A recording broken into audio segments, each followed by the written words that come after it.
Police की गाड़ियों पर पथराव किया जा रहा है, पुलिस की गाड़ियों पर हमला किया जा रहा है, पुलिस बलों पर पथराव किया जा रहा है।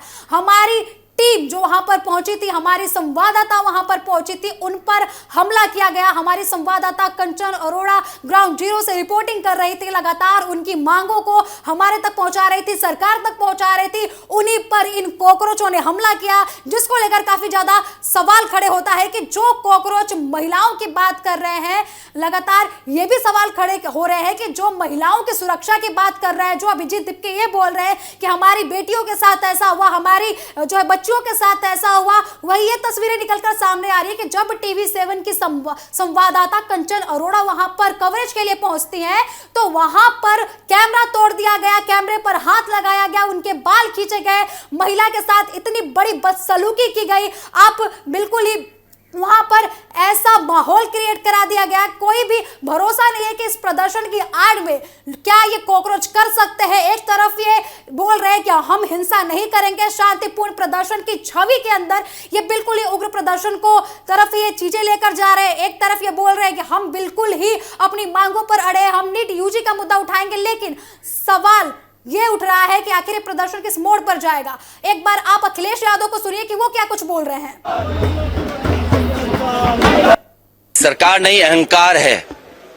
और जो श्रद्धांजलि में भेदभाव करते हो, जब लाखों लाख और करोड़ों लोग और करोड़ों परिवार इस आंदोलन से जुड़े हों, जिन बच्चों की जान गई, उनके प्रति एक शब्द नहीं, श्रद्धांजलि तक नहीं, इससे बड़ा अहंकार क्या हो सकता है सरकार को।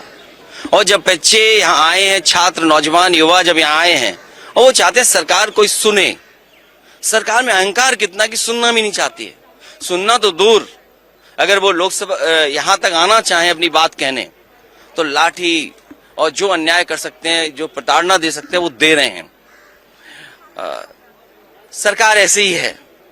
और सरकार के अगर पन्ने पलटें, एक बार भारतीय जनता पार्टी की सरकार यूपी में थी, 1 साल का मेडिकल का कोर्स जीरो हो गया था, सेशन जीरो हो गया था। ये बीजेपी के लोग आज से नहीं घोटाला कर रहे हैं, इनकी हमेशा ही कोशिश रहती है घोटाला करने। और पेपर लीक में जितने लोग शामिल होते हैं वो भाजपा ही हैं। यूपी में बाकायदा ऑडिट किया हम लोगों ने और एक किताब जारी की और जारी करके ये बताया कि कितने पेपर लीक हुए हैं। कोई दोषी नहीं पकड़ा गया आज तक। 20 से ज्यादा पेपर लीक हुए हैं, लेकिन कोई भी दोषी नहीं पकड़ा गया। इसलिए नहीं पकड़ा गया क्योंकि बीजेपी के लोग उसमें शामिल रहे। और नौकरी न देना इसलिए भी सरकार करती क्योंकि आरक्षण देना पड़ेगा। अगर सरकारी नौकरी होगी तो आरक्षण देना पड़ेगा, ये भ्रष्टाचार नहीं कर पाएंगे। आउटसोर्स से करेंगे तो भ्रष्टाचार कर पाएंगे। जब नौकरी सरकारी मिलेगी तो बजट से पैसा जाएगा। दुख है कि आज लाठी चली है। मैं अपने युवा सांसदों से कहूंगा कि जिन बच्चों पर लाठी पड़ी है और जंतर मंतर पे अगर वो मिलने जाना चाहते हैं तो जाएं, मिल करके आएं और पार्टी का संदेश दें कि हम उनके साथ हैं।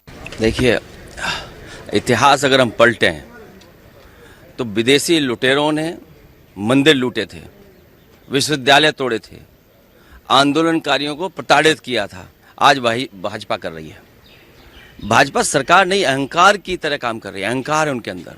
कम से कम बच्चों की बात तो सुननी चाहिए थी। नीट में इतना बड़ा घोटाला हुआ, घपला हुआ, आज भी लोग सवाल खड़े कर रहे हैं। तो कैसी सरकार है? क्या यही अमृतकाल है?